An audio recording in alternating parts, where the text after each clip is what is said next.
I have to do high spots and dives and whatnot, or else what's the point in me being 5'6"? I mean, you know, Rey Mysterio's crafted a legacy for little people like you, and you've just got to keep following it. Little people like you. Rey Mysterio height. I'm sure you're taller than him, right? In feet. He's probably like 5'1". What is 1.68? I failed my math GCSE 6 Holy times. shit. Oh no, he's 5'6". I'm the same height as Rey Mysterio. Welcome to the Bearhug Club, a pro wrestling podcast of positivity.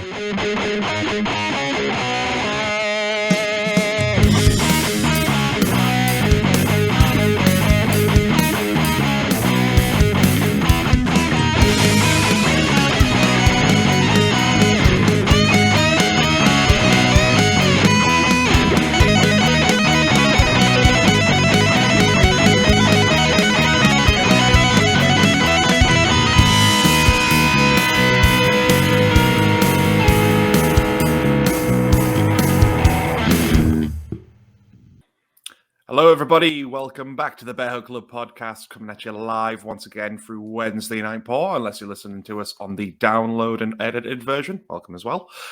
Greg here, once again joined by Garrett. Jace was kind of dropping in and out of us, but he will be here eventually. How's things going, my dude? It is Wednesday, my dudes. And it's a pretty good day. It's planning my no bad, very good week up north. Yes. Gonna come see you, possibly do our first ever in-person podcast. And it'll be first time I've seen you in what? How long now? Oh God. It's gonna be like nearly 2 years, right? I've Nearly been back 2 in Newcastle. I mean, last time would have been when we could have went to a Progress show. I know that much. And that's when was our last Progress show? 2 years Was that ago. was the last Progress show at Crystal Palace? Or did we go to one after that? I think it was Ali Pali, you know. Possibly one afterwards, but Ali Pali is the one that sticks out in my head. Yeah, and then it was like the summer of 2019. Yeah. Oh, look, Jesus. Well, we saw each other after that. Yeah. Oh well, we'll see each other is the main thing. I've been able to see you every Wednesday, which is lovely. But be able to touch and hold and hug and kiss. What? I mean, the fitting thing is we are basically nearly at the 1 year anniversary mark, and what better way to mark that than the two originators getting in a room and just chatting about shit, you know? Sure. I mean, kind of mind blowing. I mean, we'll be doing more stuff on that when it comes to it. I think we're still a good week or two away from that happening, but I mean, yeah, crazy that it's been nearly a full year. Like ever since the pandemic, things either feel like they've gone incredibly quick or in absolute slow motion. It's like both at the same time. It's really weird. I think this has been very good for me for a few reasons. When I first came out to London, we started doing pay-per-views all the time, and we'd have people over. It was a very social thing. And then, like the topic of today, how we'd improved WWE. WWE got really bad, and people didn't really want to watch wrestling anymore. Pay-per-view where we just ended up watching the Princess Bride instead, and it just kind of dwindled off. And it was annoying because, to me, it's like I love wrestling, but it was also a very social thing.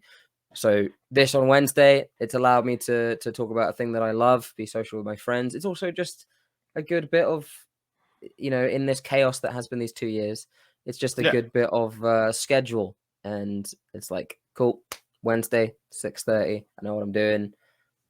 I know what the day is today because I have something in my calendar, basically. That's been my whole long pandemic, is just I don't know what day it is because every day is the same.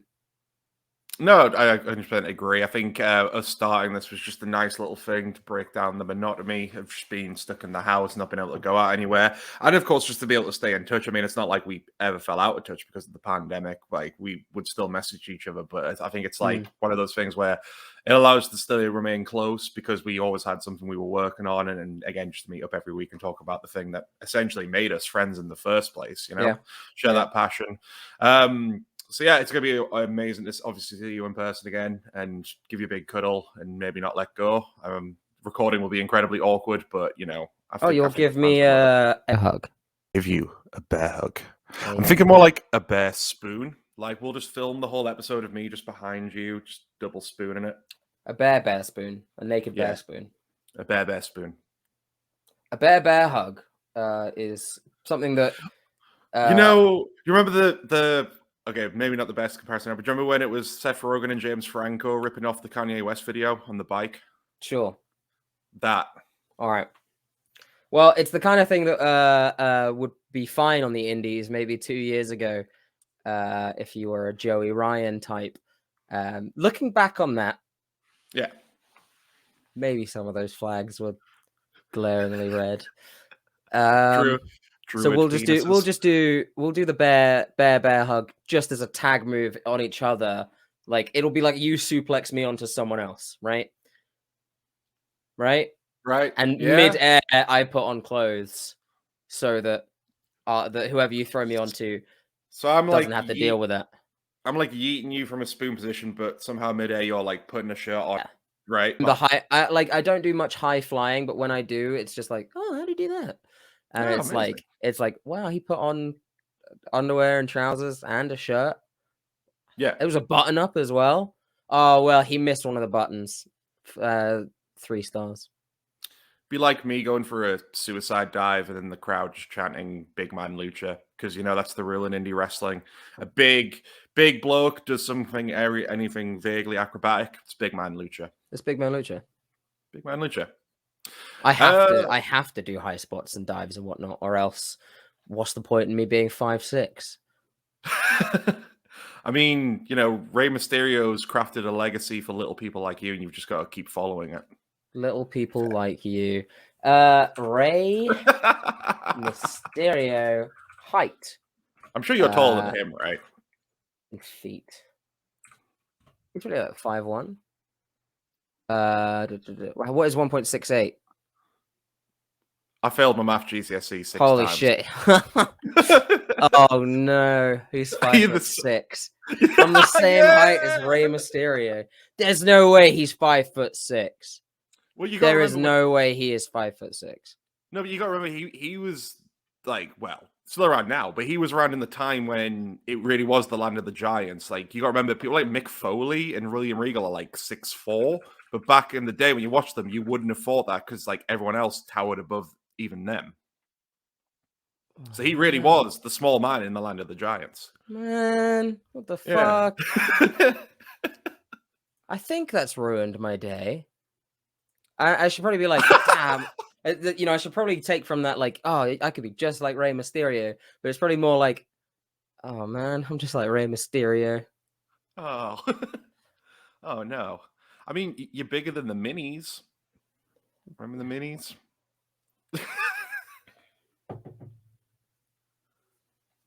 Hey, it's okay. It's great to know that I'm taller than Alexa Bliss and Hornswoggle and not many other people. Do you want to do a quick Google on Alexa Bliss? Shit, 5 feet of fury. She's 5 foot tall. Probably 5'1". Okay, that's fine. I'm gonna do it anyway, just in case. Fuck. Alexa Bliss height. How much further can we piss on Garrett's bonfire? She's 5'1". Yeah. All right. I was right. 5 feet tall, but build is 5 feet, but it's actually 5'1". If you guys went out though and she wore a decent pair of stilettos, could pretty much nearly match that. You're missing many steps here, and it's how I would get a date with someone like that. There's a few steps you've jumped forward across there, but I appreciate it, and I just wear heels as well. Oh, come on, man. Good-looking English bloke like you. Internet exists. It's not that hard. Just hound her with tweets. Yeah, I just need to be in her every post that she posts. I just need to comment beautiful and then a heart in every. It will work out. I'm sure it works out for every single other guy that does that. In fact, you know what? We're gonna play a game of find the worst comment you can. Now I'm gonna go to. We have to both go to Alexa Bliss. We don't do this. Okay. Yep. We're just going on her Twitter. Yep. No, Instagram or Twitter, I guess. Either or. All right. I'll do Insta if you do Twitter. Yeah, I just need to find a picture of her. I'm gonna go with this one. Okay. With it's simply captioned with a black heart. There. Okay. Right. Yeah. Now, oh, here we go. Oh well, first one. Alexa's more beautiful without makeup, which is honestly just a backhanded compliment these days. Yeah. Let's see, just loads of love hearts, loads of stuff. Oh, come on, let's go. Come on, you sexy. Somebody tried to say nice, but they spelled Niec, so Neek. I just see a lot of love hearts, fire emojis, and then the smiling face emoji with love hearts for eyes. This is from squared circle _ nostalgia with a picture of Bret Hart as the profile picture. Loved it when you gave Meltzer what for. When you gave him the what for. When you sure schooled Meltzer, you did. What man? So I clicked on Squared Circles Nostalgia's profile, and they've got a story up, and it's a match, Survivor Series 3-way. Bret Hart. Is that Bret Hart? No. CM Punk, Bret Hart, and then it's the thing of Alexa Bliss for some reason. So do you think this guy is not only just stalking her Instagram, he does it for Punk and Hart He's as very well? specifically like They're God, the I wish when wrestling was good, but I also love Alexa Bliss. I've just see a lot of standard "Where's Lily" comments. Okay, That's probably those about aren't everything. too bad, I guess. They're not too bad, but I mean, come on, guys. Here we go. I've got one here, which is just "You're the best and so perfect. I love you, my goddess," with about 6 smiley heart face emojis. B_cool_camera_spool.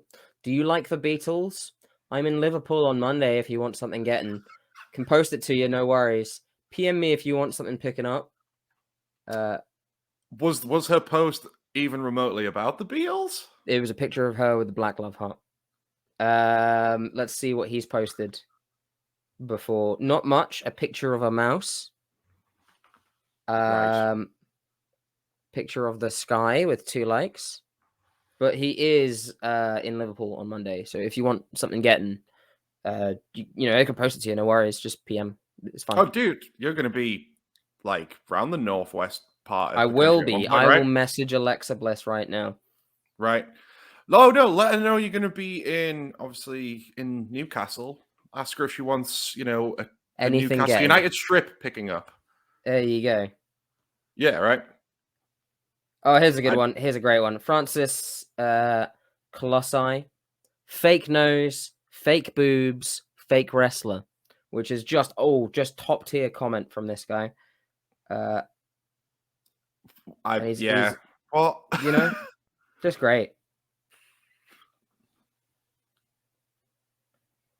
Anyway, yes, that's a fun little game. We'll streamline that so it's not just a doom scrolling, which it was then. Oh, that's a fun one to do. I mean, misogyny, it's there. Isn't that fun? We'll do it on a male wrestler next week. Yeah, let's see how that one goes down. Mm-hmm. Maybe I think we could maybe start getting rolling in a few things. I mean, we could cover a bit of news before the guys get here because I think a lot of it is obviously going to tie into our discussions. As Garrett said, we're going to be talking about the ways we would kind of improve WWE. Now, like, I know a lot of people will watch WWE and basically they won't have any criticisms of it. That's fine. I think when WWE can do things right, they can do it brilliantly, but it's not unfair to say that, you know, there's been a lot of frustration, especially maybe in the last decade or so, at the way they can handle things with their company. And I think one of the main examples that we can pull out the hat at the moment was yesterday. Fightful Select kind of broke a bit of backstage news regarding Bray Wyatt's release. So obviously, if you've been following the story, the big thing that they said it was because of budget cuts. But as we've been kind of slowly unraveling it, it's apparent that things coming out that he was difficult to work with backstage. But then the big thing that's come out is that he was very vocal when he thought the storylines were shit. So the big one being his whole 6-month feud with Randy Orton. Both him and Randy apparently were both quite vocal about it. And to be fair, for good reason, because apparently the reports have said they never had a plan for how that was going to end. They set fire to the Fiend, they burnt the character, led to this WrestleMania, but they never had an end goal in mind, which you can kind of tell when that match happened at Mania. It was the most front-of-thing piece of shit I'd ever seen. You don't write a TV show week to week. You don't do that. It's not a smart thing to do. If you write a TV show week to week, it's fucking boring, and it's not very good. Ooh, we're coming through your speakers there, Jason. Yeah, I haven't used my phone because my laptop's being an absolute douche.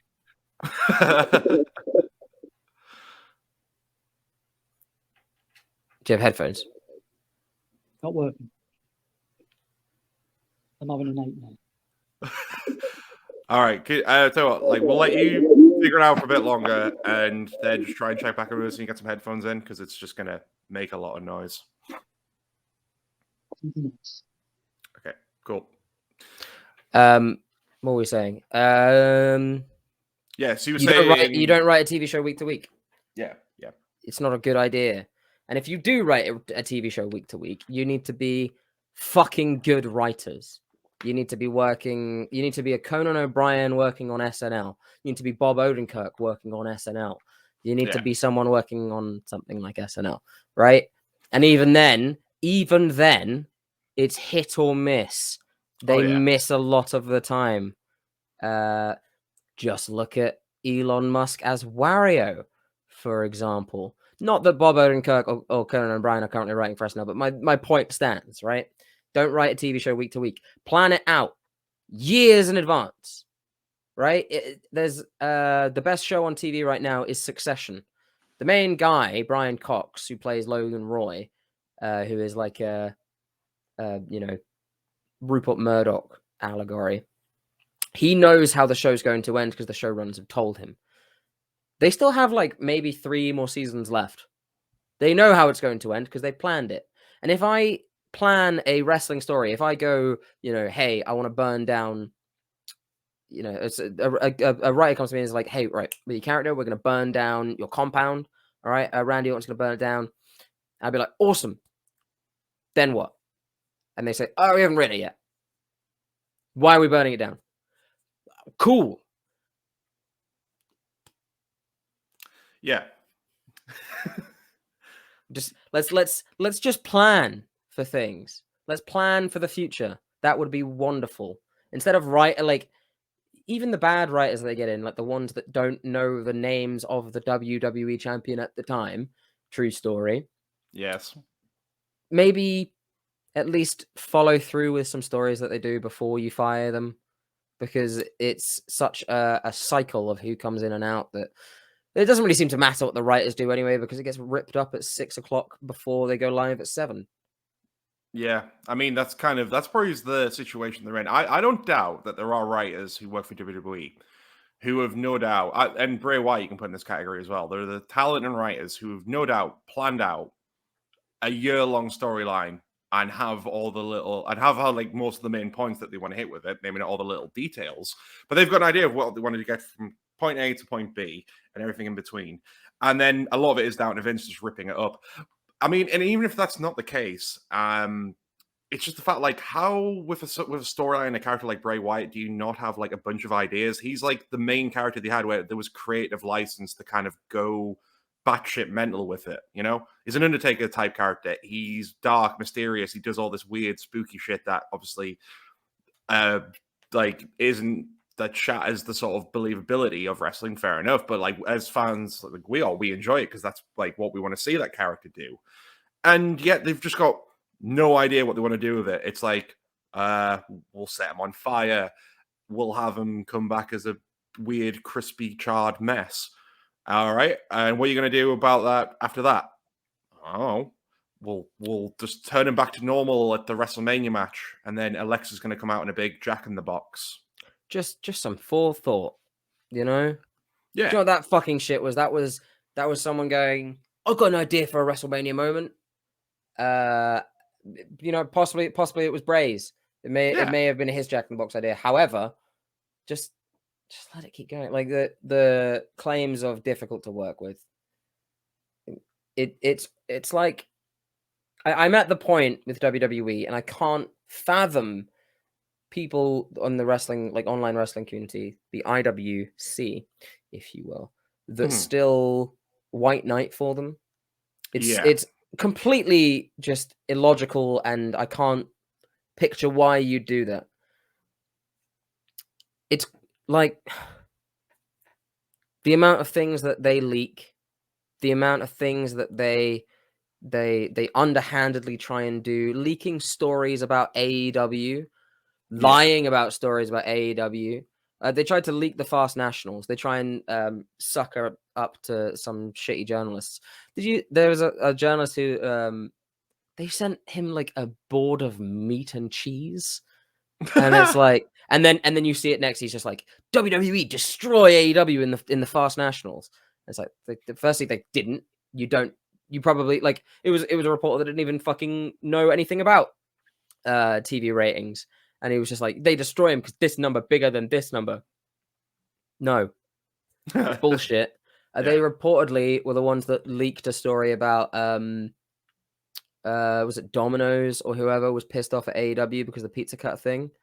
Yeah. Never were. Yeah. They never were. They never gave a shit. If anything, they were like, that's probably good publicity right there. Yeah. It's just such underhanded tactics. And for them to say, hey, this wrestler is really hard to work with because he says no. Fuck you. You know, they probably tried to say the same thing about FTR when they, brought them that dumb shit. And you know, one of the reasons they probably weren't able to say that is because FTR were just like, look, we'll do whatever the fuck you want us to do. We won't be happy about it, but we'll do it. Yeah. And the one time one wrestler reportedly maybe goes, this will ruin my character. I would not like to do this. They're like, ridiculous. You're a horror. Like, can't work with you. It's just more agency to the wrestlers would be lovely. Yeah, I mean, this is something that I was thinking about before we went on air. And it kind of ties into this quite well. There was an interview recently with MGF where he was actually kind of said something quite nice. He kind of said, going into the future, the four pillars of AEW are himself, Darby Allin, Jungle Boy, and Sammy Guevara. And when you hear it, you think, oh, that actually makes sense. They are the four biggest stars they got at the moment. They're obviously still up and coming. You could easily see them being the four people to take that company into the future. One of my issues I think we've got with WWE is that WWE, when I think about it, WWE's got one of the best rosters to have, but I couldn't honestly tell you what their four pillars could be, even at the moment, and what potentially the future could be for them. And that's bad. And that's because they only ever rely on two superstars at once to carry the brand. And at the moment, that's probably Reigns and Lesnar again. And he'll disappear for some amount of time once this current thing's wrapped up as well. If Ricochet didn't go to WWE, he would be regarded as one of the best in the world right now. Yeah, that's not up for debate. He was on par with Will Ospreay, who became IWGP World Heavyweight Champion. Yeah, he would be at the forefront right now. You have someone like Karrion Kross, who signed with them. Had an initial fun little burst at NXT under some, relatively decent. Well, I can't even say that about NXT anymore. I don't watch NXT now. No. I will catch up on NXT, but I will never watch it live again or in its current state. NXT 2.0 is not for me. It's now just, it feels like WWE light, I guess. Yeah, pretty much. I like new talent. New talent, but I like talent that can work well and doesn't have weird gimmicks. I mean, they bring in one of the hottest prospects in that Bordeaux guy, who is now bald and is called Wagner. The one where like he touches the guy's face. The guy who likes safe spaces touches the bald guy former NFL star's face. Oh, like the guy who everyone touted as being the next Brock, because he basically also looked like him as well, right? Yeah, potentially could have been. Yeah. Parker Bordeaux was his name. Yes, yeah. And now he's called Wagner, I think, unless a Wagner is another one. Let me type in Parker Bordeaux and figure out what his name is now. I mean, oh, that's another thing. Fucking name changes. Yeah, right. I mean, NXT 2.0 is the biggest culprit here. When they relaunched as 2.0, that was like the main thing that came out. Was like, why have you given all this new talent the most dumbass fucking names ever? Like, again, I think we brought this in the pod anyway. You have a fucking Steiner on your roster now, and he's actually one of the better of the new talent they've brought in. Mm-hmm. But rather than give him the Steiner name, it's Bron Breakker or Brecker, however the fuck you're supposed to say it. Bron Breakker. Yeah, if you called him Bron Steiner, great, carry on the Steiner legacy. I mean, like from what I'd heard, they reached out to get Vince said he's open for Scott coming back. Why not have Rick come in, put him as his manager, But no. Harland. Even wears the same kind of singlet as a fucking Steiner. Like, why keep it a secret? I think it's this weird thing where he just feels like he has to create it himself. Tommy End being known as Aleister Black, I suppose. Things like that. Oh, but that was more. That was when it was Triple H, though. I mean, even so, I'm talking about on every level, where it's Otis Dozovic, right, which is great because he's a dozer. He was part of Heavy Machinery, and he's now just called Otis. I mean, why? He's a big heel that dozes people down. It's like, Otis is fine. Yeah, it's that weird thing again of maybe, I don't know if they're trying to control their own narrative and creation with that. Again, it's like when people come in established, they haven't got much of a choice. It's like, oh well, they've done so much that they have to bring them in under this name. But then it's like Matt Riddle, but just shorten it to Riddle. Why? What's the point? Let's see. What are some of the most egregious ones? Mustafa Ali, which is called Ali. Ali, yeah. I think he's now got his name back, but why was it gone? Yeah. Is it like a weird thing where if they just don't think a superstar's made it yet, they have to take away part of the name so they earn it back? It's like Chad Gable. Is it like It's like Chad Gable getting his name changed to Shorty G and having the most bullshit gimmick ever, and now he's back to being Chad Gable. You had maybe one of the best tournaments that they had in so long, with a great build, King of the Ring, Chad Gable against goddamn Baron Corbin in Baron Corbin's best match of his fucking career, and it was incredible. It was so good. He proved himself, and then they were like, you know what? You've proved yourself. You're called Shorty G now. You have a short gimmick. Well done for just having one of the best matches of the year. And giving Baron Corbin, making him a star. Making him maybe not over, but, giving him a great match. You wear basketball shorts. You earned it, kid. Welcome to the big league. They say looking over him because he's so short. How short is Chad Gable? Let's find out. Chad Gable. You do realize if he's taller than you, you now have to become Shorty G. He's taller than me. He's 5'8". So I'm Shorty G. I'll be expecting some lovely basketball shorts on you next week. Oh, yeah, sure. Why not? Fuck it. I'll get some basketball shorts and I'll be Shorty G. Jesus Christ. Yeah, the name changes are just ridiculous. Yeah. And then it's like... it's the lack of trust, I think, in people to be able to get over. These wrestlers can get over. They've proven it. Let them do it. Just let them, and it's just one of those things where it's like they've spent so long, again, maybe it's because this is the reason why, but they've spent so long establishing that name before they've come to WWE. And then all of a sudden it's like, no, we want to just take that away from you. We want to give you this name instead.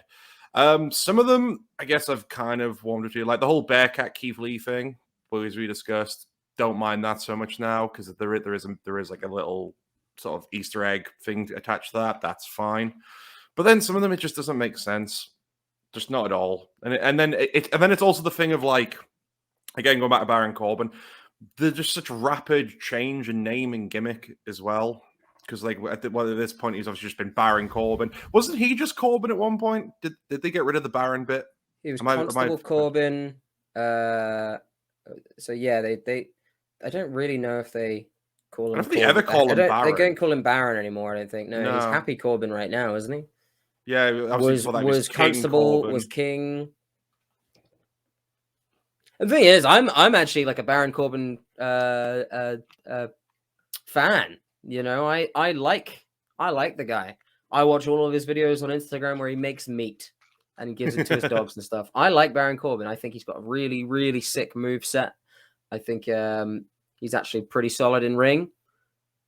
And I don't think he's given what he should be given. We talked about it before, where it's just like squandering all these opportunities where you have a character who could have a fucking Daniel Blake type moment, right?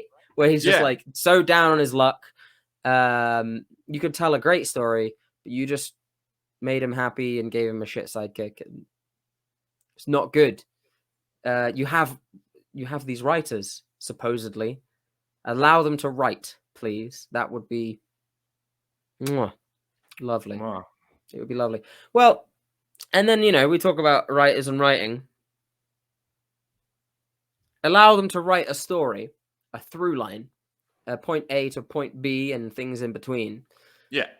But these wrestlers, as wrestlers, learn in promo school how to do a promo.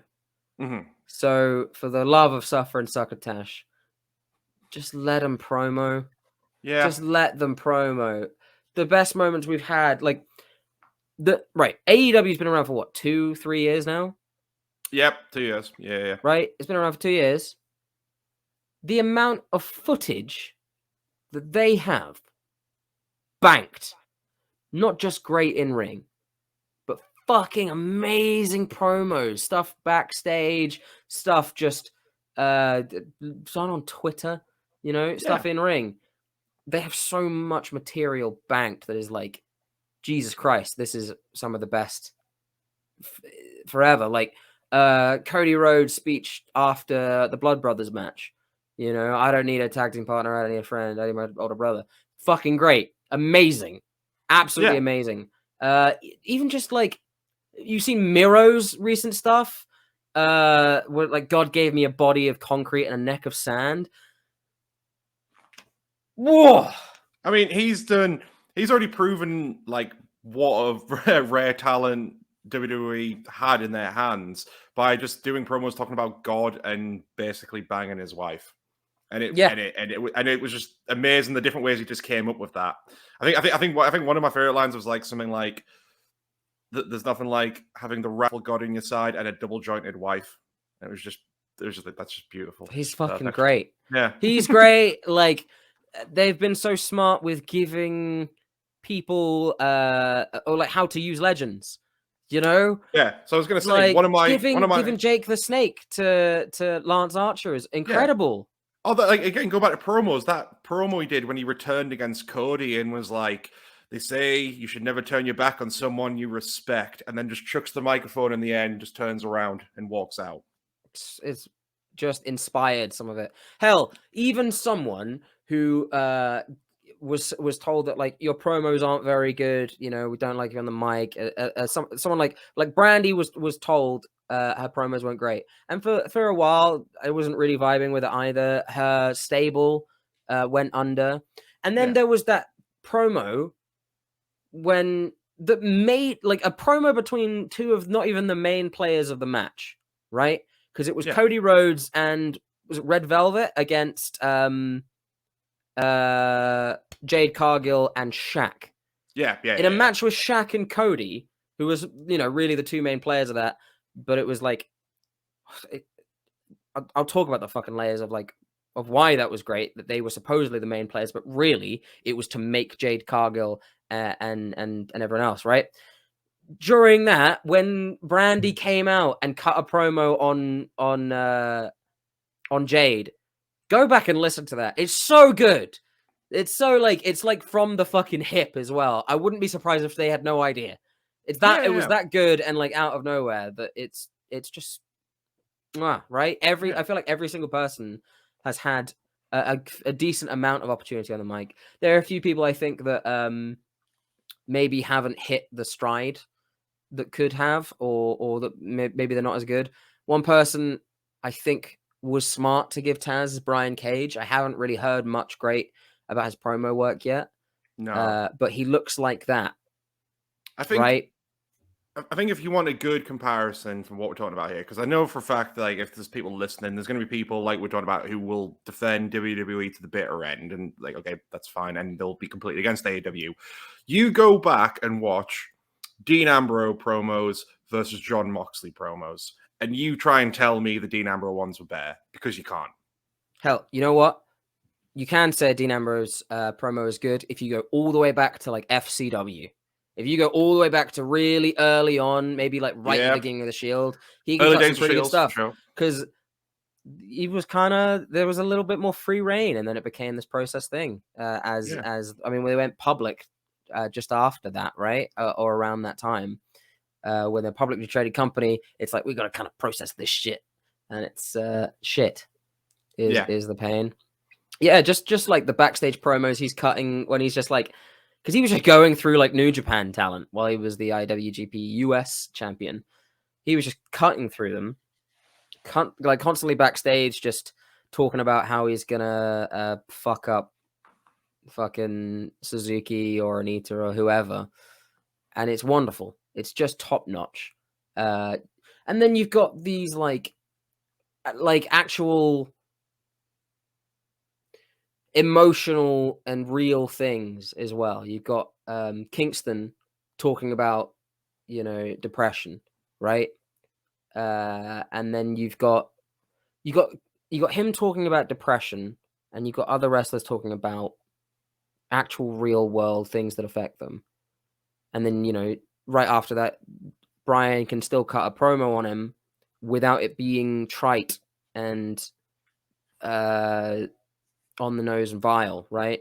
Whereas in WWE, someone gets a DUI, and then the next day they win the tag titles, or they go into a feud with Sheamus about their drinking, and then they get another DUI. And I just don't know how morally you can say, you know what, this is great. Because I can't imagine in their mind they're like, oh, we're blurring the line. And it's like, no.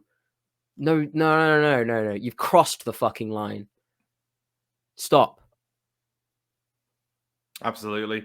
I think that kind of brings up their whole, again, a thing you could say that they really should improve on is how they've got this rule for one, like, spot there, like, selection of talent, and a rule for another. Again, bringing up the DUI thing with the USO. Again, I had like, what was that, like his third he's had a few. He's been in trouble a few times. And then, it's like, oh, well, what are they going to do? Are they going to punish him? He's just come back to TV. No, they give him the tag title. And then it was like next week. Yeah, right. And then if that was any, like, of that other selection of talent, they'd be suspended, possibly even let go, or they'd be put into, again, an embarrassing storyline. I mean, the fact that you've got, like, Jeff Hardy, who's been in, I don't know if like it was that much of a thing. Like, obviously, we had his demons and Impact, but I don't think they necessarily put him in sort of those kind of storylines. So just about WWE, he's been in like 3 different storylines that have tried to point out his demons, and one of them involved him basically nearly killing Elias with a car. Right? Yeah. Yeah. I miss Elias. Where is he? Is he coming back? I think he's got the drifter gimmick again, probably. So he's just drifting somewhere. He's just gone. Just got his what's that thing the hobos used to have? A bindle.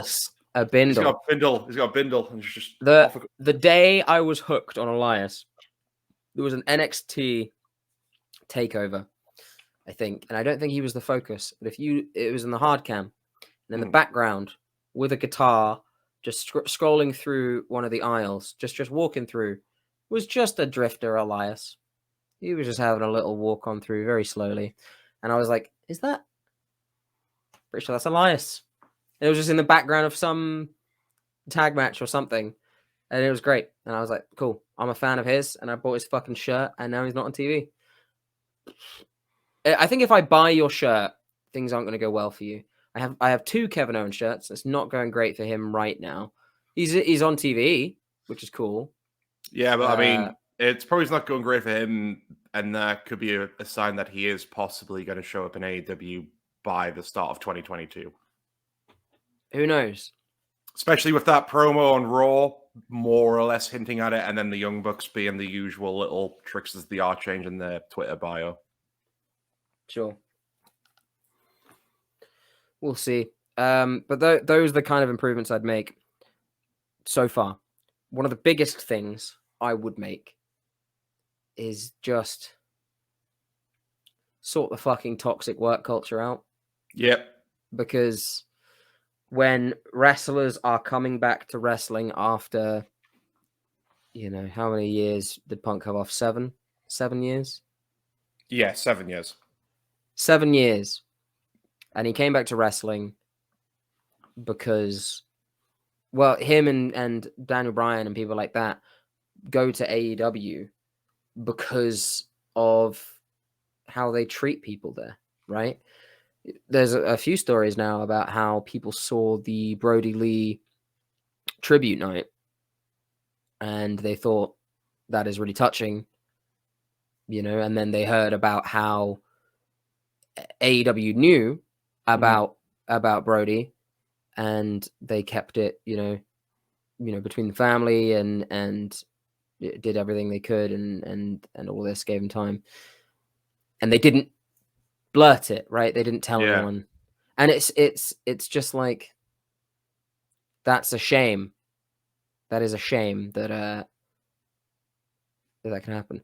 I want to go back, and I don't want to, but I'll go back, and I'm going to look at when things like that have been announced on WWE.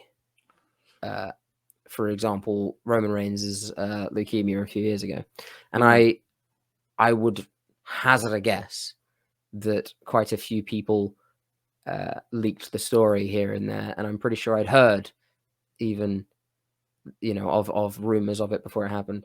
I didn't hear shit all about Brody Lee. No, didn't hear anything. Didn't hear shit all about John Moxley until they went public with it.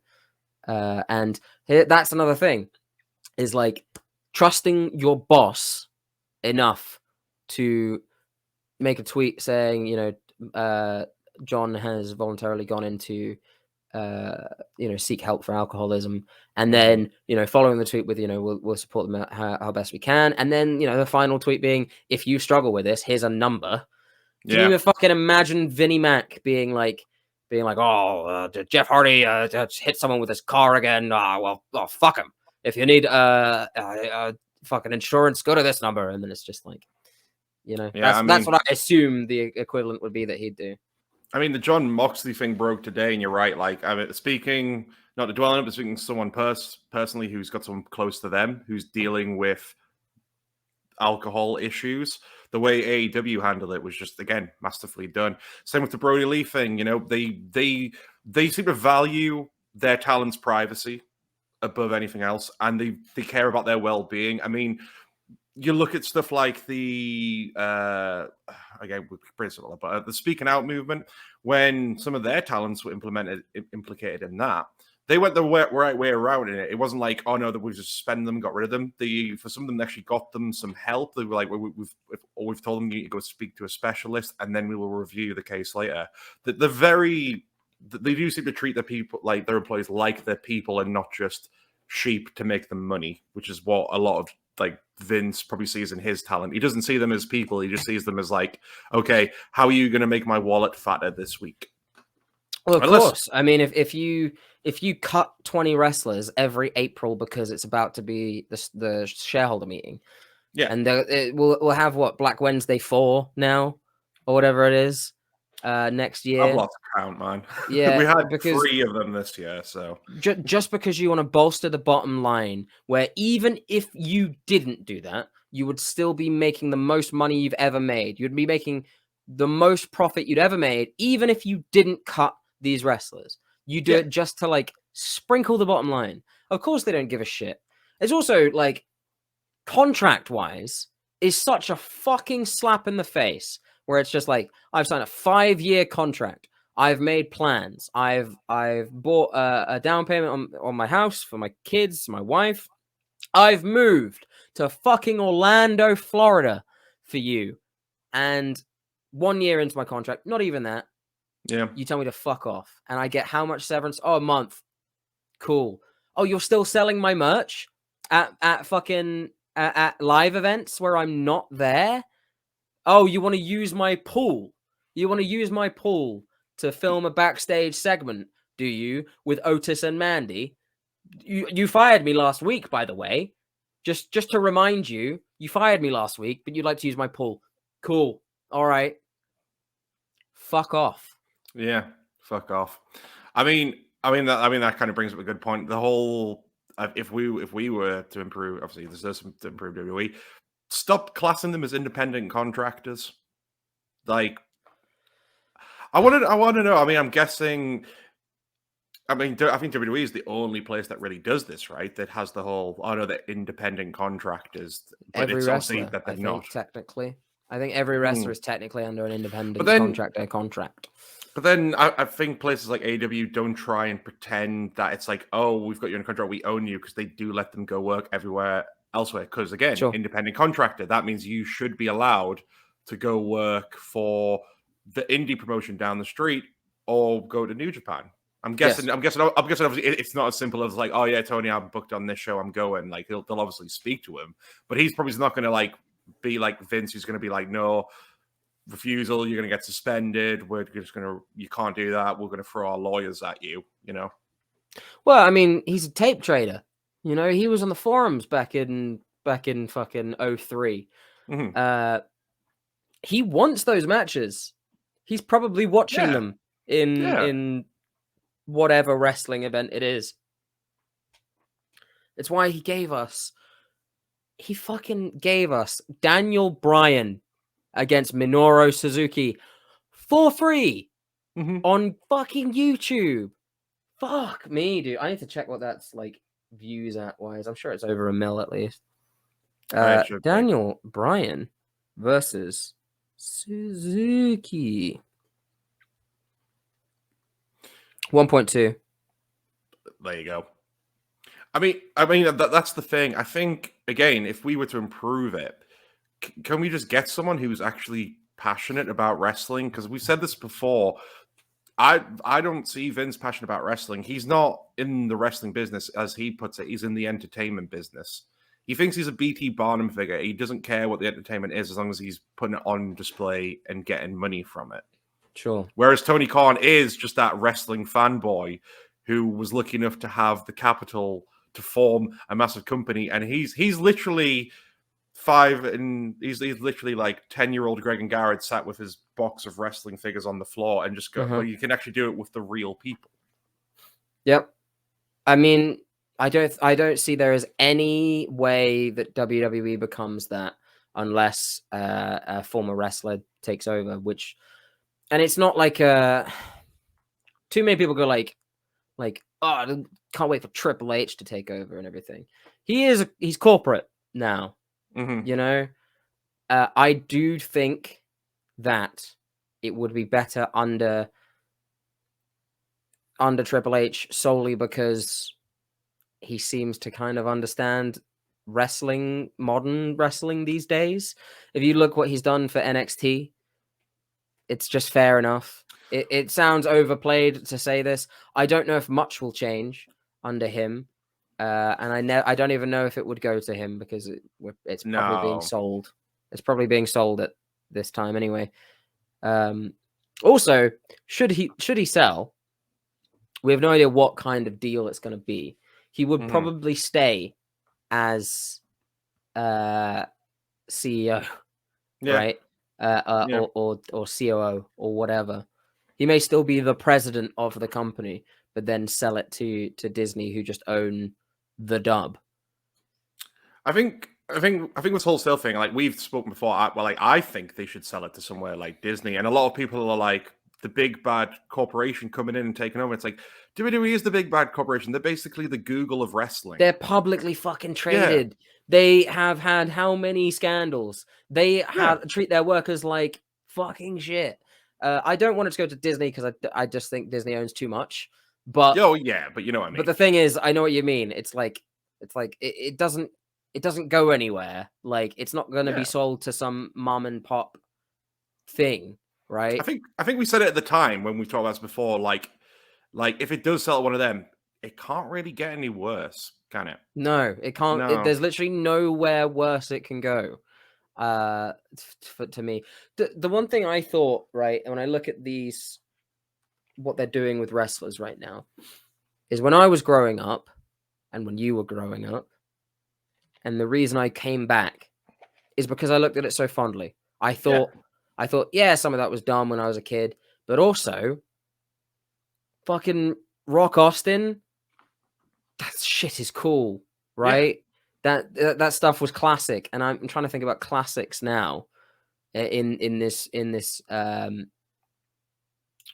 processed era, where the best pay-per-view of the year was the Saudi Arabia show. I can tell you good matches, but I can't tell you something like a Rock and Austin. You know what I mean? Where like Rock and Austin was more than just like this series of matches and a feud. It was this big thing that you can point to and be like, that's why wrestling was fantastic. I could tell you about a bunch of matches I've loved from this era, but I can't tell you of something that was on the scale of a Rock and Austin. Like, I'm trying to think about close. I'm trying to think about a story that a child now, when they're 20, can look back on and be like, that was sick. They can look back on a lot of stuff as through child's eyes and think, oh yeah, I like that as a kid, but I just don't see there's a lot there now for when they're older to be like looking back on that fondly, maybe. The thing is, like, I'd say something in NXT, but NXT wasn't as visible for the longest time. Yeah. To them, NXT was like the adult part of WWE, really. Sure. That was for us to come back to. We were the fucking audience for that. I mean, I've often said if NXT hadn't become what it became, I'd have probably checked out of WWE a long time ago. Yeah. I'm desperately and genuinely trying to find something in my mind to point to that people would come back to and be like that. I'd say one of the Kofi Bryan. Kofi and Bryan. Bryan at 30, but I mean that's like pushing 7 years ago. I feel like anything before that is not what we can talk about. Hello. Did you fix it? I fixed it. Lovely. We're currently having a rant. All right. So right now, Jace, as a dad, if you were to think, like, if you put your daughter down in front of WWE TV, let's say she's now like 9, right? Yep. So she's been watching for a few years. What do you think of everything that's happened recently? Would be her moment to look back on, that we would look back on, like Rock Austin or D-Generation X or those classic moments? Because I'm trying to think about things that have happened recently that are that stand out, and there isn't too much. There's and you Kofi. Can't use NXT. Yeah, you can't use NXT. Right. Yeah, because NXT is for us. Plus, most of that was on the network, and it was a whole thing. So the only two that really jump to mind is Coffee Mania. Mm-hmm. Mm-hmm. Well, sorry, there's 3: Coffee Mania, Becky Lynch, Charlotte, Ronda Rousey main event in WrestleMania, and this year Bianca Belair and Sasha Banks main event in night 1 of WrestleMania. You see, I think those matches will go down as just like they were the main events. However, I think when you say Becky Lynch, I think the moment people will think about is the bloody nose and the rise to the man. I definitely agree with that, which I suppose led to the main event. If you take the main event as like the pinnacle of that story, then yeah, 100% sure. I think you made a good point then, and especially because it fits well with his daughter. I think a lot of female fans could have a lot to look back on, because obviously this has been Queen of the Ring aside recently. I mean, ignore that. But like, Oh. you know, Second yeah. matches. But you know, Give David a chance, yeah. but you know, like the last 10 years, if you've been a female wrestling fan for ages, it's probably the best time you could have been watching, like more than any other point. So yeah, a lot of people who were like kids when this has been going on will probably remain fans because of that. So yeah. No, I mean that's solid. If they can keep the female fan base, that would be wonderful. Because it's still a male dominated thing. And a lot of the demos still look at the male demographics as well and think about that. Yeah, I think you're right. I think Becky would probably be one of the moments you'd look back on and be like, yeah, fuck, wrestling was sick at that point. But I can't think of too much else, really. Kofi Mania, Becky. I think with WWE, part of the things that ruin their big moments, like the Becky and Kofi Mania, is the sort of pander to it. Like they just bigged it up so much. Like rightfully so, it's the first time women have main evented WrestleMania, but they do it in sort of a way like, look, we're progressive. We're doing this. Where it feels processed. It feels like it feels like they're only doing it to go through the motions. Yep, 100%. I'm like, trying to think about some of the one thing I did like about Kofi Mania is they could have played up him being the first black WWE champion, even though he wasn't.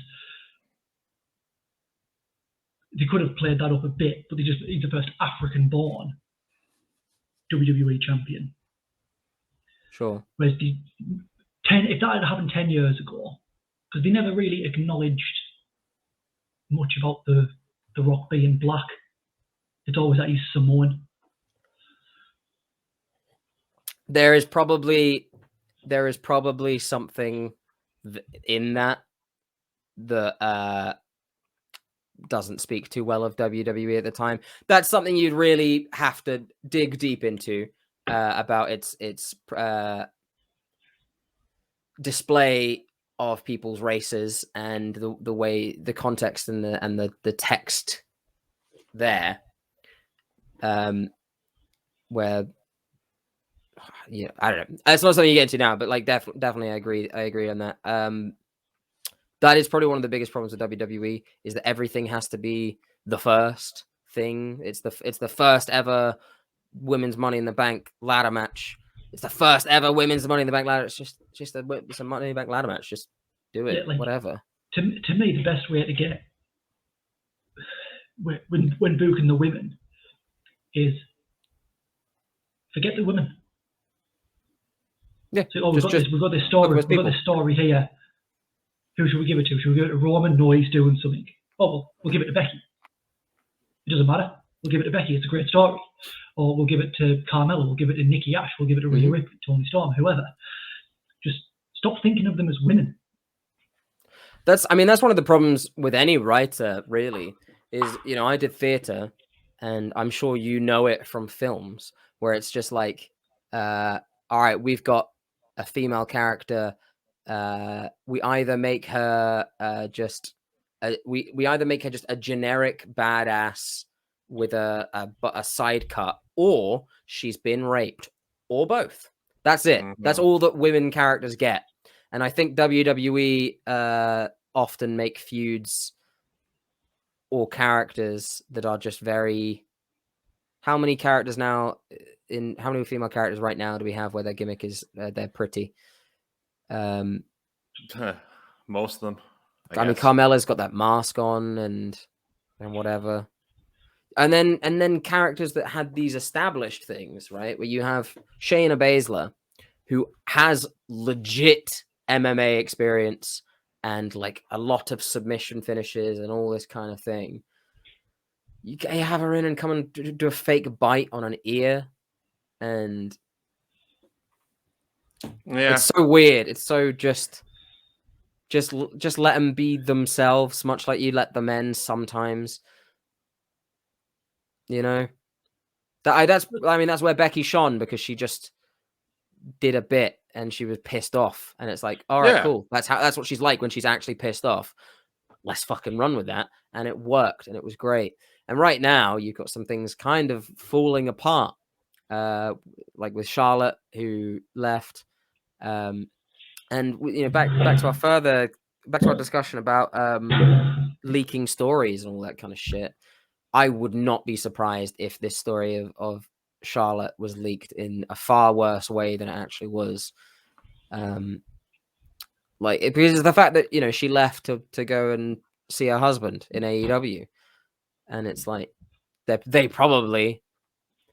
It's horrible to speculate on this kind of thing, but time and time again, it's not the boy who cried wolf. It's they're the fucking wolf, and they keep doing shit. So, if we get a goddamn jump the ship type belt in the bin moment, now might be the time. And that would be a bit fucking mad. Yeah. It's hard to say, so put this out there. Do you think Charlotte wants to go to AEW, or do you think she wants to stay with WWE? I think as things are right now in women's wrestling, WWE is still the pinnacle of it, right? We're on a teetering edge, right? Really, yeah. It's over in Japan and Stardom, where it's a women's only promotion, but it's not as well promoted. It doesn't have as wide a reach. Yeah. We're at a tipping point where AEW's women's division is becoming better and better and better. They're getting their own TV title. God, the fucking women's tag title in WWE is such a joke of a fucking title. It's infuriating. It's passed around ridiculously. It was first defended in like a 4-way chamber match. And it's like, why? It's a tag title. Have a tag match. It's crazy. Absolutely ridiculous. The problem with the tag title is they just haven't given any time to establish any tag teams. Yeah, that's what and the ones they do. There's no proper tag teams in WWE. Right. Like, first champions, Sasha and Bayley, made sense. Best friends, that was the story they were doing. Tagged together quite a lot. Made sense. Next champions, the Iconics. Again, an actual tag team. And then since then, it's just been like, there you go. Yeah. Yep. Like there was no reason to put Asuka and Kairi Sane together to make the Kabuki Warriors. There was no need to do it. They would have been. Well, they also had Paige, I guess, as a manager. Yeah, it's very strange. It's very strange how they've booked the women's tag titles. Like, even if they spent like the next 3 months up until up until the Rumble, actually establishing the women's tag team division, like, they can make it good. They've got the talent. So much talent now, and not enough TV time. Yeah. Oh, but that's not true. I think that if you look at actually how big the women's roster is on each of them, it's not that in depth anymore. And the TV time is such a lie, where it's just like, I think they propagate that, where it's like you have 3 hours and so little wrestling. No, but that's what I mean. They're spending so much time without the wrestling. Right. There's not the time there for the women's tag division. Yeah, agreed. 100% agreed. Yeah. It's so ridiculous, and that's why I think possibly the tide's turning. If you get a jump ship like Charlotte Flair to AEW, right, where you could use her in any possible way, you could have her actually align with Andrade and just manage each other, even, or you could just have her on her own because she's Charlotte fucking Flair. I worry how. I do wonder how that would be booked in AEW, and how it would work, I suppose. Also, they'd have to just book it to come in and be just an absolute bitch. Possibly, just come in and destroy things. Well, She wouldn't be It allowed to depends. call Charlotte. I wonder what am you'd. Ashley Flair. I wonder what you'd give her. I suppose. Would she be able to be called Charlotte? Is that a WWE No, because trademark? that WWE gave her that name. Because her real name is her real name like Ashley or something. The real name, Yeah. So I mean, she could just be it? Ashley Flair. yeah, Ashley. I am Ashley Flair. Yeah, there you go. I mean, yeah. You only need the second name. Let's be real. Yeah, just call her Flair. To be honest, she's got Your to the first point. name could be Osama Bin, but if your last name's Flair, you're gonna get cheated. Oh, Jess. I think one of the biggest problems with her booking is, while I believe that she could go down as one of the best female wrestlers of all time, possibly even best wrestlers of all time, really, because I think she is good in the ring. She was skyrocketed so quickly that she has held the title for she held the title for many times, but the amount that she's held it for is so small. Yeah. I'm sure she's had like 4 title reigns that have been less than a week. Yeah, I 100% think so. And it's just Some of them such a like weird thing to do. It's just WWE's way of yeah, it's just WWE's way of like, because she's a Flair, they've got to try and make her like a dad. I mean, she's got to be already close to like, she's got to be well over double digits already as a women's champion, right? They're basically setting it. Yeah, right. So they're just setting it up so she could basically probably get to 16 and probably smash that record and then basically be. I think what this is because Vince never really had Ric Flair in his prime except for like 91 to 92. Now that he's got a Flair that he could have for a very long time, he's trying to create WWE's version of that Flair. You know what I mean? Like sure. he's got someone that everyone always still says is the greatest of all time. I've got their offspring, and to be fair, they're fantastic in their own right. So he's basically just trying to craft his own sort of Flair narrative. But rather than have it be done over years and decades, it's like, no, we've got to just get the title on her, get it off her, give it a little bit more time. We'll put it back on her again, do it again until she's completely shattered the women's title record. And then like, look, we had Charlotte Flair, who was the 30-time women's champion. You know what I mean? Sure. Yeah, if we count in the NXT Women's Championship, she's a 15-time champion. There you go. Just if you count all those, just one more then. But they're definitely counting the fact that her and Becky have just swapped titles. This started new title reigns. Have they actually done that? Is that an actual thing? I think so. Yeah. That was the stupidest goddamn segment. The most cringe fucking shit. Did you watch it? So anyone actually caught the drop of the belt and everything? It's fucking awful. It's also such a ridiculous thing. This brings me to my point. It was like, would Tony Khan want to sign someone like Charlotte? Because from what I've heard, she was the reason that segment was difficult, and she's been reportedly being nothing but difficult for like ages now. She doesn't seem like someone who plays well with others, and seems like a nightmare to deal with. I think Tony Khan's very much like, well, no, if you want to come here, you have to be a team player. I'm not putting up with like any prima donna bullshit. Well, to me, I have to take all of those things with a pinch of salt.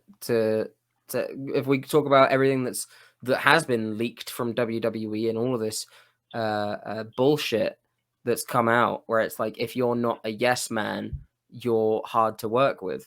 That's true. Like, don't get me wrong. I'm sure maybe there's a bit of ego here and there. She is a Flair, right? But then also we talk about how she's actually, while she's had titles, she's also been mistreated in how she's booked. Sure, you can give me titles, but if you don't give me for that long, I'm just a chump, and you're ruining the division, and that actual handover didn't need to happen. No, just didn't need to happen anyway. And I'm sure she vocalized how stupid that was, and I don't blame her. I would say, this is really stupid. I just show up with a blue one this time. It's fine. Yeah. I don't need to go, here's my belt. No, I'll take your belt. Why? Yeah. Fucking why? Why have the colored belts anyway? Why do you need them to be blue or red? Just have a different title. Have a world heavyweight and a goddamn WWE. Not just I mean, we're going to be doing a whole discussion on title belts next week, Yeah, but I we mean will. that was like that's like a little improvement I would make. It's like make the titles feel like they're worth something again, and make it look like they're prizes that people want to win. Sure. You know what I mean? Because right now the stock design, other than the ones in NXT on the main roster, they are just like stuff that it could either like, only a kid would want. And again, it's because they're designed to shift toys. And they just don't look like a prize. You look at like the WWE title from like the 80s through to like the 2000s, and it was like, yeah, I'd want to wear that. I'd want that as a prize. And now it's just like, nah, we'll just strip away all the glory of it, and it's just the logo. That's all The you best, yeah, the best title in WWE main television right now, the best looking one, and it doesn't look good. The best looking title is the US title, in that garish like eagle and. Oh, it's a bit much, especially going from that like relatively nice looking US title that had that classic look, and that fucking gorgeous Intercontinental title that now looks like a Power Rangers belt buckle. It's like I don't hate the IC title, but that's mainly because it looks better than the way the WWE title looks like. sure. But you're right. Like when you look at the history of that belt as well, the one they got now looks like garbage. Yeah. So just to bring it back to Charlotte for a second, I've just looked at her combined title reigns. Mm-hmm. So 2 reigns as NXT Women's Champion, 296 days. Right. Decent title reign, especially like most of that's from the first one. Divas title, 130 something days, but that got cut short because it got deactivated. Mm-hmm. 6 reigns as Raw Women's Champion, 305 days. 6 reigns, and then 6 reigns as SmackDown Women's Champion, obviously current as well, 200. Just a flat 200. Days recognised by WWE, 200. I don't know how you do that. How do you make that happen? She had so many title reigns where like she'd win it. Like there was one where she won it from Bayley on a pay-per-view, and then the next Thursday, I think it was at the time when SmackDown was on Thursdays, she dropped it back to Bayley. Mm-hmm. She had like 4 days. Like, what's the point? I mean, if you average was it the Raw one that was 305 days over 6 reigns? Yeah, that's about like 50 days a piece. So that's like a month and a half each time as champion. That's like most people you would call that a transitional champion, and that's what a lot of those pretty much were. Yeah, painful is what that is. A mistreatment of many people by the dub. That's what we would improve. Since winning the titles, winning both titles at WrestleMania, in her time on the active roster, taking off maternity leave, she's always been a champion. Like, that's long reigns, meaningful reigns. So they know they need to do it. They just don't. Yeah. A bit ridiculous. They just do not do it. Yeah. Well, he's just run to the toilet. So welcome to the Jason Grod pod. Welcome. So he's a prick, isn't he? He's a bit of a pricky boy. What else? What is just a very basic, small thing we could improve? What I think is lacking right now, which is crazy because of the team they have, is the fucking production. Yeah. The production is so fucking shit. The amount of cuts, the lack of creativity in graphics and video packages, it's not good. The graphics for Dynamite and just the stuff they put on fucking Twitter is so good. Like the camera work is good as well. It's crazy. I think it's because Kevin Dunn has such a stranglehold on the production truck that no one's going to turn around and say no. Well, Kevin Dunn's salary is bigger than Vince McMahon's. Did you read the excerpt from Moxley's book? No. So he wrote about Dunn. Basically said "fuck you" to Dunn. I'll try and read it all out. Mox on Dunn. So this was when he had to be told something, right? When he was like, I don't know what exactly happened. He needed to apologize for something. Do you remember what it was? Do you remember what he had to apologize for? I can't remember. I forget exactly what it was, but he was basically told to go and see Dunn for an apology, right? And he sucked it up and went and apologized. So here's the full bit. If I had gone in there and been an arsehole, why didn't he just say, fuck you then, you're being an arsehole? No. He let me go through a whole song and dance while being completely phony, pretending to accept my apology, pretending it was all good, and then we were friends. Then 5 minutes later, this little cunt rat goes right to the rest of the office and says I don't give a sufficient apology and whatever other bullshit he probably said about me behind my back, no less. This dickless motherfucker. And it was 48 hours later. Why didn't you just call me on the phone right when it happened and say, fuck you, we're all mad at you, and if you do it again, you're fired? That would have been easy to understand. Instead, I got summoned to the secret castle to meet the magical king wizard who lives in the truck and controls the universe to beg for forgiveness. Yada, yada, yada. Fuck Kevin Dunn. I think that's one of the things, like, now that AEW is becoming so much more popular, like just across all demographics.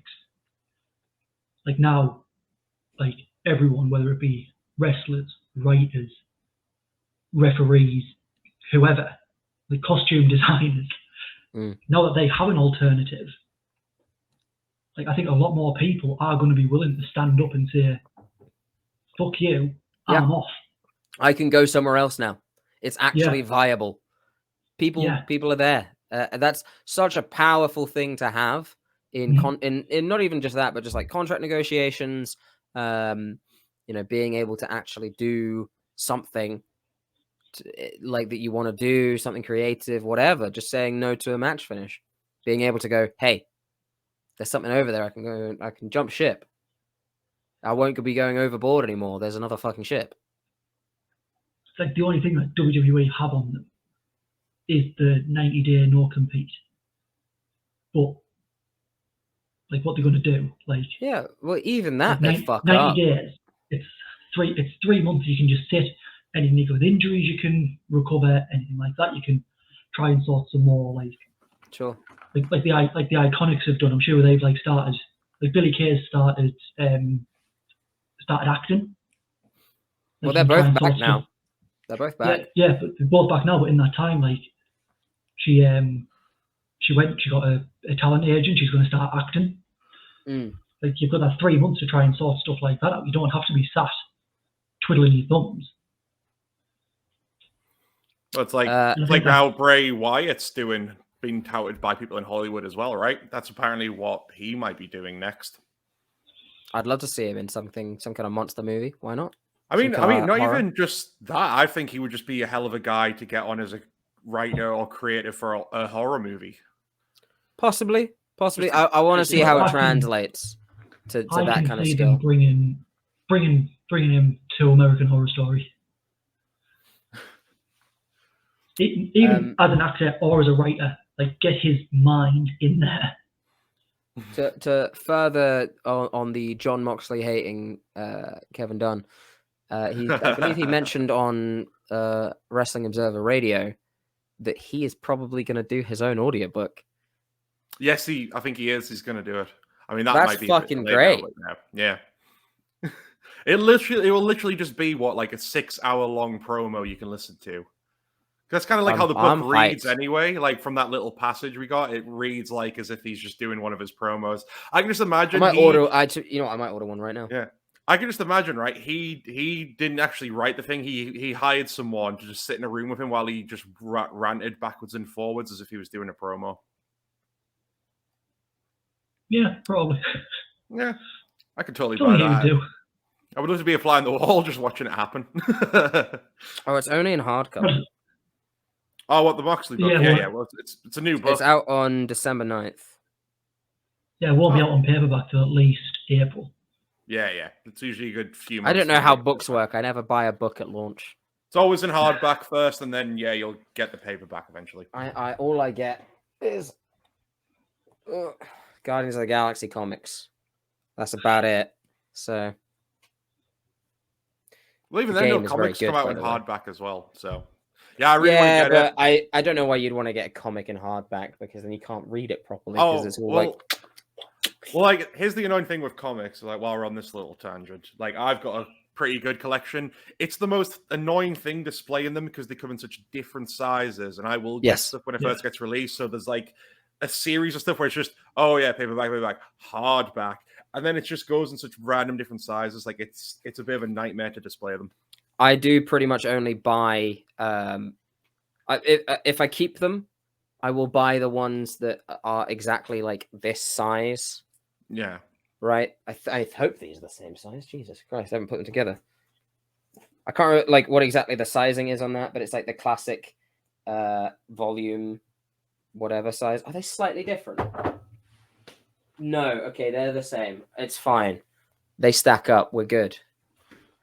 Yeah, and I mean it's the same issue with just books in general. Like a lot of the books I got at the moment are just in paperback, but then I got Dave Grohl's book for my birthday, and that's like the biggest, tallest book I've got now. I don't know how the fuck it's gonna fit on my shelf. Well, I've got every single Game of Thrones book, right? And I specifically got the ones from the same run. That was like, I want every single one that's the exact same run, whatever. All of them are different heights. All of them. And one of them came in like hardback, and then and I was like, I bought you to be the same. Come on. See, I got the Game of Thrones books from Waterstones, and it came in like a nice little case, all the same size. Lovely. Came in its own house. Came in its own house. Yeah. I my partner's Harry Potter books annoy me because she's got them in, the stand one with like the nice little colors that they usually came in, but then the last two are like the adult covers. Yeah, the adult covers. Yeah, and then the last two are the adult cover ones, and I'm just like, oh, that messes with I'm not a very OCD person with a lot of things, but when I look at that, I'm just like, it annoys me. And plus, she had them going in the wrong order on the bookshelf. She had them going from last to first. If you were looking at the bookshelf, I was like, no, you have Philosopher's Stone, and then you end with Deathly Hallows. Deathly Hallows. Yeah, you need to tell Chelsea she's wrong. Oh no, I've changed it many times. I've just been like, no, this isn't right. I'm putting this there. I think it was when we first met. I was just constantly at hers looking at that shelf for ages, and then one day during the middle of watching something on TV, I just stood up, went over there, and she went, "What are you doing?" I was like, "This has fucking annoyed me for too long, woman," and just put them in the right order. See, my Harry Potter books are currently on the bookshelf, but because we haven't got a proper bookshelf, it's just like a little one. But the bairn can only get the bottom ones, and that's where the Harry Potter ones are. So she pulls them off, you have to go over, get off them, you're not ripping them out. But then, because we just like trying to get the bairn away and do it quickly, we just chuck them on so they're in no particular order. And it's really annoying. Yeah, I hate that. I have to have it. They've got numbers on them. I've got to be like 1, 2, 3, 4, 5, 6, 7. But anyway. How would we improve WWE? I would make every book that they come out with the same height. I would make every book that they come out with the same height. Every autobiography. Do you know what? Every autobiography that comes out about how shit working there is, I would say they have to be the same height. That's what I would go with. Well, no, because that's what WWE want, uniformity. Oh shit! All right, fine. Do it all different, I guess. Garrett won't buy them because it just won't fit with what he wants. You've just lost 18 pounds. It has to look aesthetic. Like part of looking at a book is not reading it; it's it being on the shelf as you walk by. All my D&D books are the same height. I mean, granted, they're taller than my comics, but still. I can relate with because I'm obviously I love video games. I've got every kind of PlayStation game ranging from 1 up to 5 now, and 3, 4, and 5 fit nicely all together on the shelf. But then you go back those generations, 2 is massive, and then 1 for obviously here in the UK are those small CD square cases. Yeah, so it is just a bit of an odd look. Well, it's because we hit the Blu-ray era, and Blu-rays, of course, are smaller cases, I guess. Same size I want disc. to know. I want to know when them little discs off Men in Black are going to come out. Oh, right, the little ones that these are going to replace CD-ROMs in a couple of years. Well, we had those mini. 23 years. We had those mini discs, I guess, for like GameCube and everything. They weren't that small, but they were like that big. Yeah, mini discs were a bit of a big thing in the like early 2000s, and it just never took off. Well, they used to come in like cereal boxes with like demos of games and stuff. Yeah. It was like the PSP games when the original PSP came out. They were basically what mini discs were. Yeah, it was very It was small. like a small CD in a little house. They were in the like cases, weren't they? They were like the plastic case with the disc inside. Well, that's what mini discs were. They were just like a little CD, but they had to come in like a little plastic thing, and that's how you had to put them in stuff. So it wouldn't, I guess, because they'd probably scratch easy. I don't know. Like, I can't wait until Red Dwarf is proven correct and we go back to using VHS. Triangular VHS as well. Triangular Go VHS. back to all the like original series. Yeah. But I don't want to go back to VHS. Let's go Betamax. Hey, if you believe people, that was the more superior format. If you look at the thing, it was like the specs were high, but was it Sony who created VHS?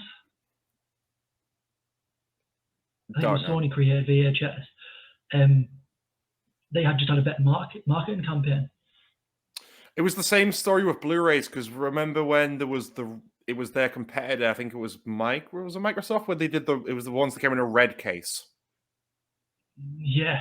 I think I remember them, yeah. It was the competitor, and I think again a situation that one was technically superior, but because Sony's the juggernaut that it is and more or less got there first with it, Blu-rays obviously just completely dominated. But it's like after McDonald's started doing the quarter pounder, Burger King said, right, we're going to do a third pounder. And it just failed because everyone thought, well, a quarter's more than a third. Like, no, it's not. It's not. But everyone was like, but you get more in a quarter pounder. No, you don't. To be fair, that would be me. Like I said before, I failed my maths GCSE like 6 times. Units of measurement fucked me up. I'd just be looking at the menu and going, a 4 bigger than a 3. Yeah, quarter pounder would be bigger than that one. Yeah, I'll get that one. They should have just had like a diagram, like 2 diagrams, and like that's a quarter, and that's a third. You get more. More. Well, a really important in-depth backstage thing I think we should do on WWE and AEW is somehow we got to break in, and by sneak in. We're gonna sneak in during a bunch of shows because we need a control, and we need to just see how good catering is. Oh yeah, I want to know who has the better catering. Ooh. Right? Yeah. I mean, what I don't hear enough is how good or bad catering is. I mean, you would think WWE would have solid catering, but then from what I've heard on a lot of people in interviews and podcasts, it's not that great. Not that great. At least they offer it, you know. It'll just be like generic meat and veg, I think. Like, I'm sure there was an episode of Ride Along, and it was the Riot Squad, and Ruby Riott, vegan, Liv Morgan, vegan, Sarah Logan, fucking carnivore. And she just brings a big bag of meat into the car. And she's just like, she keeps opening it, having a bit, and they're just like, well, your close that bag, it stinks. And she's like, well, no one else was eating it. So you need to be a carnivore to eat the meat at WWE catering, apparently. Yeah. I mean, the only glimpse we ever had of it is on that CM Punk documentary. Yeah, fairly sure that was shot vegetarian. There. Yeah, and he goes, "You think I could eat it because it's named after me, but I can't, and it's jerked chicken." Yeah, I'm sure like that was on the Best in the World documentary. Yeah, the Best in the World one. Yeah, and I'm sure he was on about like it was very limited because he was trying to be vegetarian. Yeah. I mean, it seems to me though, like given the schedule and given the mainly operate in America, like why would you bother with catering when there's like every fast food franchise on the planet probably on the doorstep? Probably like their only opportunity to get something vaguely healthy. I don't know though. Yeah, I mean, these they're days probably all on meal prep stuff now. I don't know. would assume. These days, America's quite fairly big on the health trend, depending on where you are. So I guess it could just depend. I think it depends though, because even in like America, like when I worked at McDonald's, people say, "Oh, the salads have got more calories in than the Big Macs." They don't. It's the dressing that's got the calories. But even the salads weren't really that healthy. No. Like, and I don't think it might be different in America, but like there's not really many healthy options to get late night here. I don't see there being like unless you go at like a late night Subway. Well, I mean, you can get something vaguely healthy. I mean, that's because unless you live in like London, the rest of the UK kind of closes at like 5 o'clock. Like, unless it's a Friday night. Like you're near somewhere that's a venue. Yeah. So if you went to Newcastle, there's normally like takeaways open late. Yeah. If there's a gig on or something. But most of the time, like you're limited to Mackey's. That's the only thing that's open 24 hours. Yeah, pretty much. If you're one of the scumbags who goes to Mackey's drunk at 3 a.m. through the drive-through on a Saturday, burn in hell. Burn in hell, I hate you. I feel like I really do need to resurrect Young Men Yell at Clouds just to have these little extra kinds of actual things. yelling. Yeah. Actually yelling about stuff that isn't wrestling. I could rant about working at McDonald's. Even though it's been, 5 years since I've worked there. All right. Tell you what, I am looking to bring it back. I think we'll just get you. One of the episodes will just be a special one where you can just tell us all the McDonald's stories. Oh, I can tell you how to get fresh food every time. Yeah. Well, lads, anything else you'd want to add on fixing WWE that comes to mind? Well, obviously, I came late, so I don't know whether you've actually mentioned it, but get rid of the part-timers. Sure. Yeah. I can understand it if you're going to come in like Brock has. Yeah. Brock's recent run was absolutely fantastic. I loved it. But when you've got like Goldberg coming back, no, I don't like. I love Goldberg. Don't want to see him wrestle though. Yeah. Same as like Triple H. Triple H seems to have dropped off now. Great. Because he came back, did WrestleMania, fucked off. Came back, did WrestleMania, fucked off. If you're going to come back, it needs to mean something. Yeah. And just using these like late 90s, early 90s stars to try and bolster ratings, and it just doesn't work. No. I mean this kind of ties into the same bracket and how you could make that work. Make them use their legends better. So we've seen on like AEW, when they've got legends on the books, they actually use them well. Like just put them in a managerial role, let them be a mouthpiece for someone. And then if you wanted them to have a match, then at least it makes sense because they've actually been on the roster the whole time. You could at least like Sting having these odd matches in AEW now makes sense. Like whereas when it was his run in WWE, he had his first match with Triple H, which had a decent build, then he just disappeared for a few months because again they just don't know really what to do. Just don't have the stories there until they decide, oh, okay, well, let's bring Sting in. We've got him. Let's use him. But yeah, I agree. Like the part-time stuff needs to kind of get knocked on the head. I think maybe you could still do it and have Brock come in as a special attraction, and that's it. But like Brock is like the one. Like if Brock's going to come back, like I say, I loved his work with Roman. That couple of weeks was better than the past 4-5 years of Brock. Oh yeah, I've loved. I don't know. I think I like this. I think his actual run with the belt, where he faced Bryan, where he faced Finn, AJ. I think he's actually been great for a while. I think. Oh, don't get us wrong. I love Brock, but like apart from those matches with AJ, Bryan, Balor, he hasn't really had great matches. It's like he's been phoning it in. Well, those are the only matches like he's had, though. Well, Other than when it got announced, arguably him and Kofi can't really be classed as a match.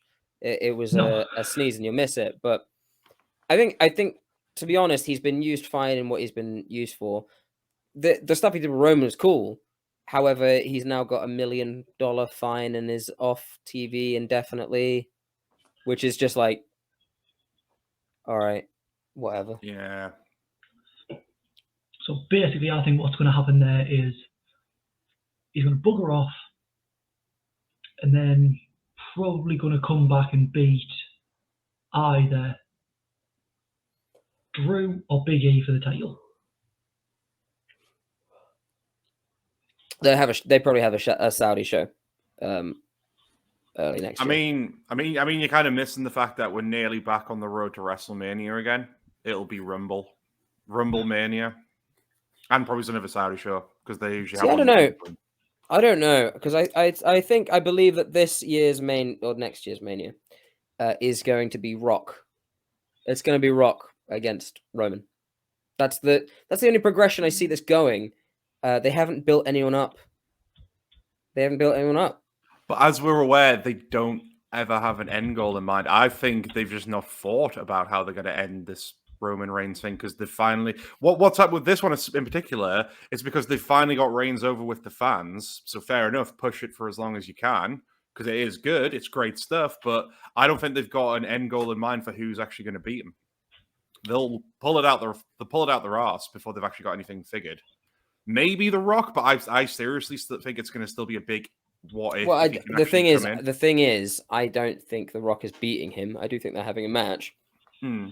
I think this is they want Roman Reigns to be the greatest of all time. Yeah, that's what they're going for right now. This is the longest they've been confident in someone, and they've been confident in him for a long time, and they've doubled down all the chips. And right now, it's really good. He is really good. He's really, really good as a heel. And I think he's going to beat The Rock. And then, you know what? Probably hold it for another year. Give him a goddamn San Martino style run. Something that we haven't seen in the modern era. I guess Aldis was the closest you got with the NWA title. He held it for how long? How long did Aldis hold it for? Oh, I've got notes on this for next week's episode. I can pull them up now if you want. Yeah, why not? I think they're going to do that with Reigns, and by the time they've got there, they're just going to keep their fucking fingers crossed that they've got lightning in a bottle with someone new. You know what? By that point, it could have been someone who's come over from AEW. It could be MJF himself. It won't be. The only thing about Roman holding the title for another year after WrestleMania is they're going to need to make some really good booking decisions on who he's facing. You just give people chances. You just try and tell Kofi stories. You try and tell underdog stories, and then have him win, right? Yeah. Where it's to me it's so simple. Where it's just like that you have the hometown hero do his best and stagger Roman, and it's like maybe, oh wow, maybe, and it just doesn't happen. I think it's easy, really. I think it's that simple until you finally get the one to pull the trigger on. By the way, on all this is combined days, but it was over 1,309 days, and that's 2 reigns as champion. And that actually puts him as number 6 overall with combined reigns. And when you think the NWA title's got nearly a 75-year history, that's pretty impressive for a modern day wrestler. Yeah. Well, I think Roman is probably going to have something like that. Do I think it's going to reach that level? Probably not. Probably not. But... He's definitely going to beat Brock as longest reigning Universal title champion. Definitely going to beat Brock. But I think it depends on who they actually get for Mania. Because I've just looked at The Rock's upcoming films. Mm-hmm. There's nothing listed after 2022. So I think that's an indicator that he's... When's Black Adam? Is that next year? That's next year. But they'll have finished filming by then. You can come, have the match with Roman. I think unless that falls through, who do you see Reigns facing at Mania?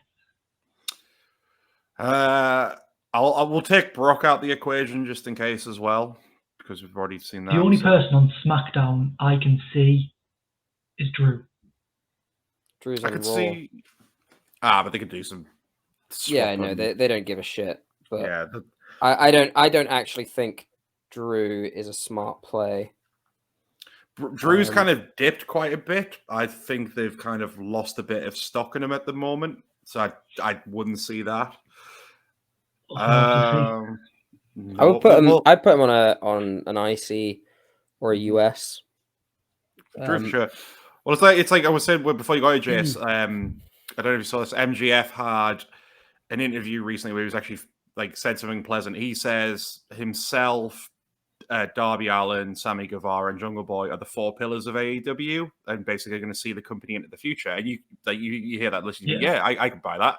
As I asked the Garrett, who would say is the WWE equivalent at the moment? I'd say other than Reigns, I couldn't really name another 3 that I could see taking it into the future. Reigns, Becky, Seth.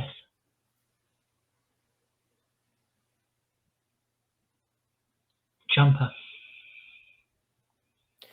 I just don't see that. I don't see any of those as people taking it into the future. Plus, the pillars he's mentioned are very young talent that actually can take into the future. Yeah, like Reigns the young and hungry. Reigns is old. Getting older. He's still fine, obviously. But young talent, I don't think we've seen them yet. If there are pillars, they're not there yet. It could easily be a Ricochet. It could easily be a whoever. I don't even think Ricochet's young anymore, but no, he's in his 30s. Yeah, well, he's probably like mid to late, right, at this point. Yeah. I'll let you know. I don't know. It's mad. It's mad. It's madness that we're not seeing this. You know what? It should be. He's 33. It should be. I'm blanking on his name. Street Profits. Oh, Montez Ford. Montez Ford. It should be Montez Ford as one pillar. Personally, it should be Bianca Belair if we're doing, unless we're doing a pillar for each men or women, but Bianca Belair to see into the future. A power couple as well. Who else should it be? It should be someone like fucking Chad Gable, to be honest. Oh yeah. It's not that though. This is who should be the pillars. If we're going to throw things across, I would have wanted to put Pete Dunne on that list, but I just think if he gets to the main roster, they're not going to do anything with him. Well, they're not doing much with him now. Yeah, I mean, in NXT, he's kind of stalled. Like, it should have been Pete. NXT is stalled. NXT UK is in the fucking mud, and they've ruined the fucking independent scene. Do you remember all those tweets where it's just like, independent scene is going to be fine? And it's like, no, it's not. It is in the mud. It's like, it's awful right now. Progress is getting maybe 10 views on YouTube. 10. Yeah. It's like, come on, man. You killed the fucking scene. I think the scene's struggling, but I think it will. I really hope we get a bounce back. We should have had back. I mean, North, which is me and Jace goes to appear, has just come back, and their last 2 shows, they had to change venue, but the last 2 shows that they've done, the first 2 back have sold out, and they're doing pretty damn well. So I think the guard that brought it back have kind of faltered a bit now, like Progress, maybe I don't think even Fight Club Pros come back yet. ICW I don't know how well they're doing. They had a bit of a tough time as well. I think the old guard maybe have had the time. I think hopefully we'll see new ones though, for sure, come to rise. North is such a good night. Mm-hmm. Like, we could name wrestlers that no one who hasn't been to a North show will have heard of, but they are just so good. Maybe not in the ring, but if they're not as good in the ring, if you've got great character work. Oh yeah, they're not so good on the character work. They're great in the ring. Yeah. Sure. Like, plus they're killing it with the getting crowd. So yeah, well, nowhere else in the world are you going to get a chant of Benji is a da da da. Nowhere in the world are you going to get that. That may be for the best. But isn't it a bumhole? Not... Like the bumboy, I think. Oh. Bumhole. There's definitely a difference there. They're vastly different, Jace. Yeah. No. Regardless, as we pivot away, yes. I worry it's in trouble. It will always come back in some shape or form. It doesn't matter what promotion it is. It will always come back somehow. Do you know where I think it's going to be spurred? Really, when AEW comes to the UK next year, which we will all be clamoring for a fucking ticket. I will make sure I've got the money for when they go on sale. Just so the day that they do, I will make sure that I have enough for all of our tickets, ideally, so that I can be like, boys, try and do that. Yeah, if we can try each like all of us buy whoever gets on buys fucking tickets. Yeah.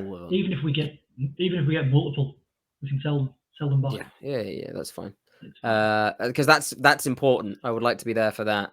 I was there for New Japan show in the UK, and it was wonderful. And I would very much like to be there for fucking Dynamite in the UK. Fuck me, that would be great. Or if it's a pay-per-view, fuck, that would be so good. That would be so good. It's history. We have to be there for it. It'll be great.